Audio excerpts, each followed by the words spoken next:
I feel like it was a good day for the quarterbacks. How intently are you watching the sort of battle for the backup, as we'll call it? I wouldn't say I'm watching it, more just supporting the guys, just making sure that they feel good about where they're at mentally when they step on the field and if they have any questions. But they're all adults and they're professionals. You know, they've done amazing things, a lot of them much more than me, you know, to get to this position, like with Shea playing at Michigan and Jack playing at Wisconsin, Notre Dame, and Mason setting every passing record ever known. And obviously Pip, you know, coming from a small school and being in the league for 8 years now. So like these guys know what they're doing. They're awesome, and we're all kind of learning together.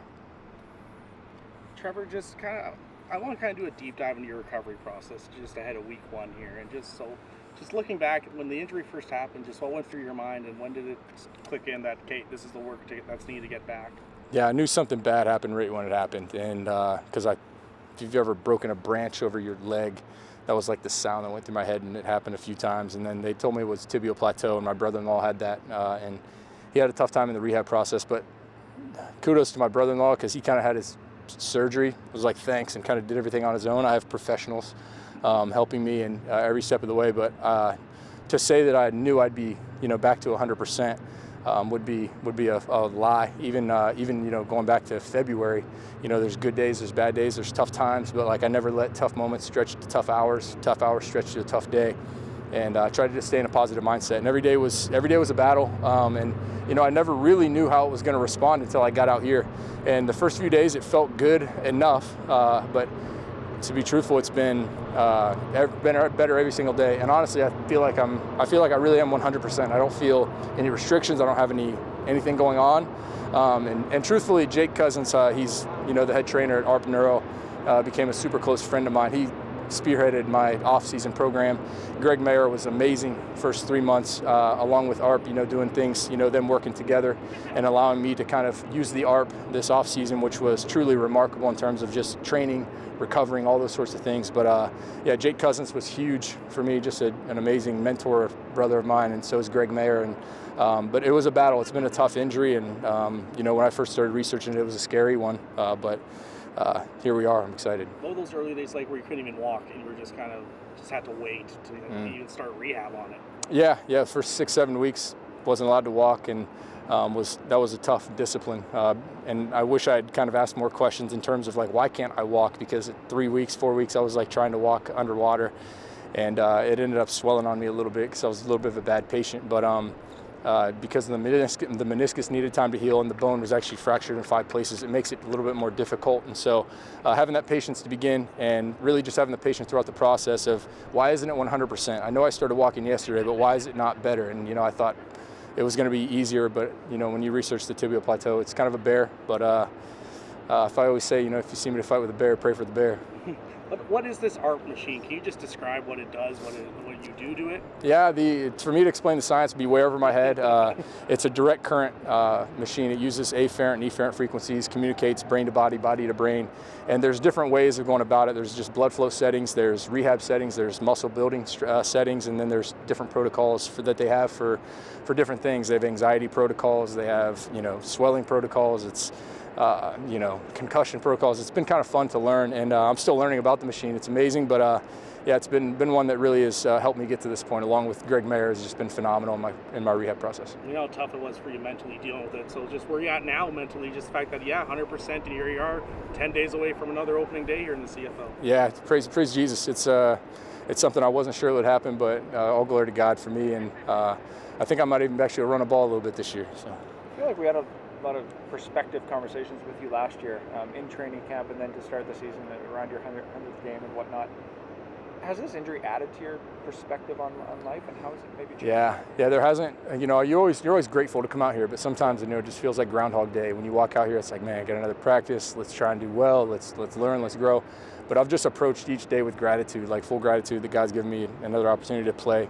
Not only just in the league, but for the best fan base in the league, you know, it's such a historic place and the most beautiful stadium in the league. And, you know, I don't take a single day for granted. I don't take a single moment for granted. And this year we're going to be in attack mode all year, and that's the only thing I can promise this fan base is we're going to attack each and every day, each and every moment. Has that perspective changed 365 days ago till now? It's just magnified. Yeah. It would be kind of how I would describe it. What do you think it'll be like to step on the field on June 8th with all of that behind you? I think it'll be, like, to be honest, I get kind of cynical, start thinking about like how I'm going to feel and stuff. I'm going out there, I play ball. And so when I step between the white lines, that's what's on my mind. I think it'll probably be something, Rob, that I reflect on afterwards, after the game, just like, wow, I got to do this again, like the euphoric feeling in the locker room of, shaking hands with your teammates for a week, well spent, in a victory, and kind of just taking, that 20 minutes in the locker room to take a deep breath before you move on to the next team. And so it's kind of the gratification of football. It's so rewarding in terms of putting in the work and then seeing how your work did. And it's the ultimate test in terms of, your manhood. It challenges you physically, mentally, emotionally, asks you to be a part of something bigger than yourself. And that's what I love the most about football. Is it tough not having a third preseason game here and knowing that you kind of get that big break before the regular season starts? No, I think it's been good. The preseason games are kind of behind us. We can focus on us. We can really start driving toward what our goals are and really building each and every day, almost like a bye week where we're practicing, almost like in 2018 when we had the East final in Ottawa. We took that week and we practiced. And that's kind of where I feel like we're approaching this week, is really getting ourselves up to speed, full speed practices, and I feel like it's going to be good for us. I'm working on a piece for later in the week on Cutdown Day. What is that like to be around a team as that day nears, as those hours tick away? It's tough. Everybody thinks like it's a day where it's like, oh, finally we have the team put together. But you develop bonds with guys that end up getting released, and these guys have dreams to don the green and white and run out here and listen to Bring 'Em Out and play in front of this fan base. And not only that, just professional football dreams in general. And sometimes that's the last day that those guys will have getting to play the game, and they've chased this dream for so long. They've devoted their lives to it. And so it's a day where I try and be around. That way I can at least, talk to people, but inevitably that day comes for almost everybody. Very rarely do you get to walk away on your own terms, and very rarely do you find somebody that has never been released or told no. And so it's one of those situations where it rather builds character or, it reveals it really. And so a lot of those guys will have that day, but it's about how they're going to respond to it and what happens for them in the future. Are you an example of that? You were cut in 2010. 14 years later, here we are. Yeah, I mean, I thought when I got cut in the NFL, I always thought it was the worst thing that could happen to me. It was, one of those situations where I was like, why would I get this far to this dream and have it taken away from me? But it's like the parable of the Chinese farmer where he has like the we'll see thing. It's a good story if you ever guys want to look it up. It's where, a guy, he has a wild horse run onto his area, and they're like, wow, it's the greatest thing ever.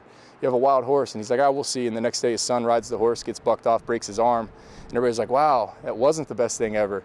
Can't believe your son broke his arm. That's the worst thing ever. And he was like, yeah, we'll see. And the next day they came to draft all healthy young men, and he wasn't able to go to the Army and serve in the war. And so it was like, wow, you're so lucky. And he's like, we'll see. And so it's kind of just like the we'll see thing. I know it's hard to predict the future. What do you think, though, will give you the most joy? Taking that first regular season snap, being able to throw that first touchdown, or never having to answer a question again about your leg? I don't mind the questions about the leg because it's a lot about perseverance. I think what will give me the most satisfaction is, being able to go walk in the locker room and be able to count the points, with the guys and celebrate a victory. That's kind of what I look forward to the most.